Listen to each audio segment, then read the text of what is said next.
উস্তুনে হান্নানা আজ হজরে রসুল নানা আইনা হাম সব ইয়াদ বুকুন। খেজুর গাছ কথা বলে রসুলের সাথে মায়ার নবী নতুন মেম্বার বানালেন। খেজুর গাছ কান্না শুরু করলেন, মানুষের মতো কান্না। মায়ের নবী করে কান্না করো কেন? খেজুর গাছ ডাক দিয়ে কয়, মায়ের নবী আমি চাই আমাকে দাফন করেন, দাফন করেন, আমার জানাজা আপনি পড়ান। কিয়ামতের দিন আমি খেজুর গাছ আপনার সাথে জান্নাতে থাকতে চাই। আদরে কুদরত দারু দারু কামান أنت ربي أنت حسبي كل جبارك هذا। কিয়ামতের দিন সব কিছুর হিসাব দিতে হবে। ওরে অন্ধকার রুমের মধ্যে দরওয়াজা জানালা বন্ধ করে চলে যুবক, মাও জানে না আমি রুমের মধ্যে একা। আমার আব্বা আম্মা ভাই বোনেরা কেউ জানে না আমি রুমে কি করি।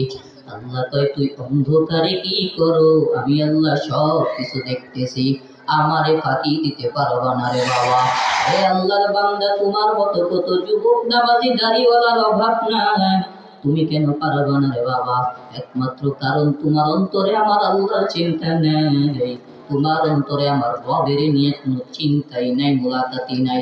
মায়ার নবী মায়ের নবী মা আয়েশার ঘরের এক কোণার মধ্যে বসে বসে কান্না করতেছেন।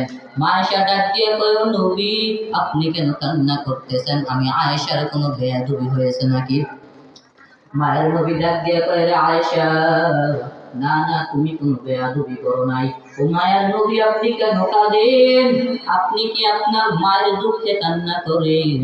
মায়ের নবী ডাক দিয়া কয়, আয়েশা আমি আমার মায়ের দুঃখে কাঁদি না, বাবার দুঃখে আমি কাঁদি না রে আয়েশা।